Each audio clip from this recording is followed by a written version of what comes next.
Hey everybody, welcome to So Awkward. It's me, Don, and I just saw the movie Dunkirk. Worst Star Trek movie ever. I saw the trailer and I thought, oh, they're clearly making an adaptation of the episode Patterns of Force from the second season of the original series. But no, had nothing. I didn't see Spock. I didn't see the Enterprise. There was no Sulu. It was terrible. Get it? Because Kirk? Dunkirk?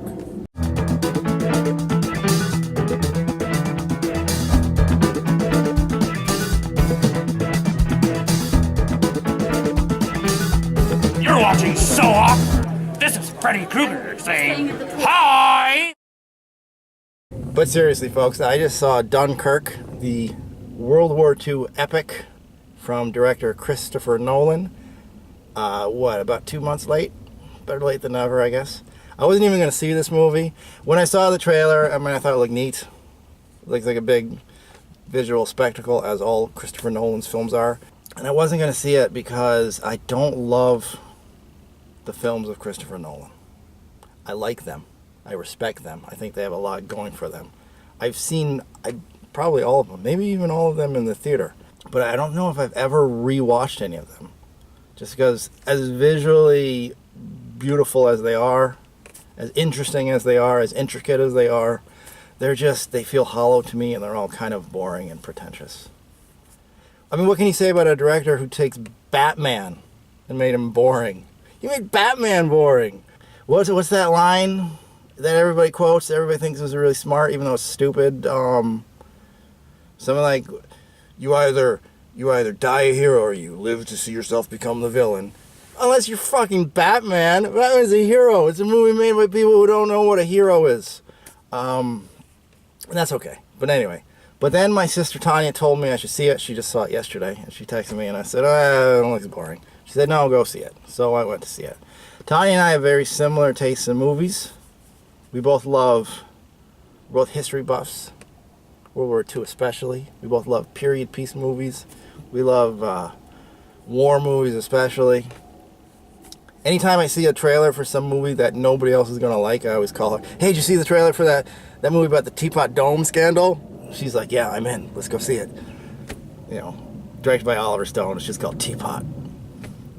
He should get on that. So yeah, this movie seems like it'd be right up my alley. But I wasn't all that interested. But then Tanya gave it a thumbs up. And I liked it. But I didn't love it. It wasn't as pretentious and boring as I was afraid it would be. But it was kind of hollow. For such a big budget, epic war movie, it felt really small and kind of claustrophobic, which I think a lot of that was intended to be, because it was about this battle. The British and the French were getting their butts kicked by the Nazis. They're driven to the coast, the English Channel, and they're all getting slaughtered. And when they try to send boats in and planes in, they get destroyed. So they had to have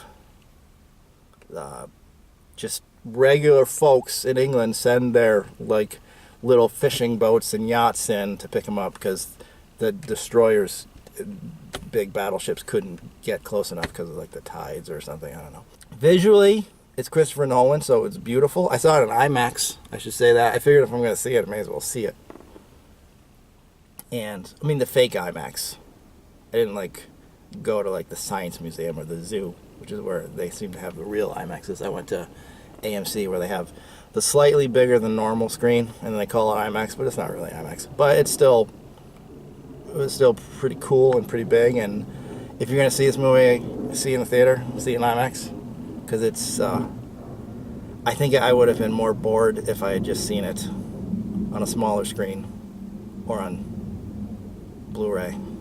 I'm not going to say there weren't any battles, but there were lots of scenes of planes shooting at boats, planes shooting at planes, and lots of people drowning and boats blowing up. It was basically 2 hours of Germans killing British people, and then 6 yachts show up and they cheer and they all go home.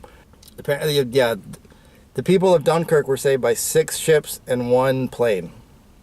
For such a big, epic movie with a cast of thousands of extras, none of whose names I remember or was ever told or ranks or anything about them, which is another problem.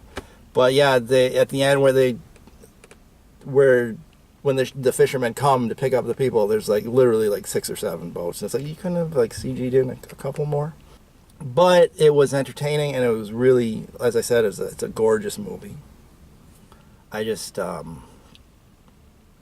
I can't help but compare it to Saving Private Ryan, which is the tentpole film about World War II or war in general. It's just you care about the characters in Saving Private Ryan. You care about the characters in A Bridge Too Far, The Dirty Dozen, Guns of the Navarone. I didn't care about any of these characters. Tom Hardy's character, maybe, even though I'm not sure why Tom Hardy was in this movie, because he's in a cockpit and he doesn't look like Bane, but he's got like the mask that World War II pilots wear. So I'm not sure why he's in this movie. I'm not complaining, because every movie should have Tom Hardy. He makes every movie better. And even just like he's such a good actor, even just like with his eyes, like he was very expressive. I kind of liked Mark Rylance, as he was the only fisherman we really saw or learned anything about, but not an incredibly well written role. All of his dialogue sounded like some kind of aphorism or monologue, and he didn't feel like a real character. But Mark Rylance is a great actor, and he's always engaging. Kenneth Branagh was in there for like 5 minutes. Clearly they had Kenneth Branagh for like 2 days. So they just filmed all his stuff in 2 days, just standing on a dock. Really added nothing. I don't know what the point of him was. But yeah, I don't know. I liked it, but I doubt I'll ever see it again. I don't regret seeing it. Like visually, it was, like I said, it was really neat, but nothing I've never seen before. It wasn't like what was that movie with the dreams? Not Dreamscape with Dennis Quaid. That was great.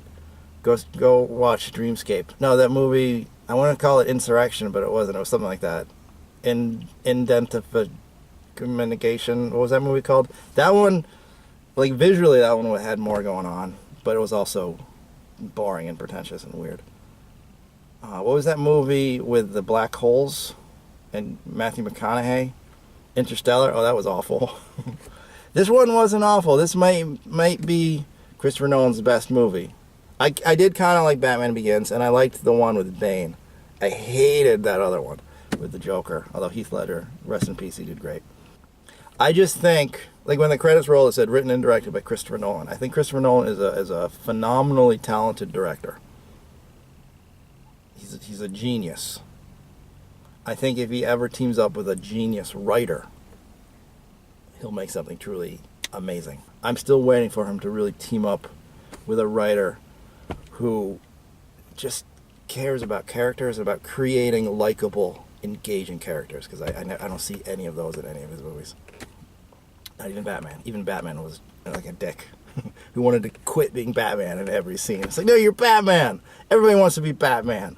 Because I don't remember anybody's names, and I didn't know anything about them. And I know what people. Oh, you have to really have to have a scene where Private Caparzo is giving a story about how he never told his mother that he loved her when he was a kid in order to care about what's happening in a battle. This is a real war. It's like, yeah, I do. Because this isn't a real war. This is a movie about a real battle. And I need to feel something for these fictional characters in a film you're making. And if I don't care about these characters, it's not like I'm saying I don't care about the people who fought and died at the Battle of Dunkirk.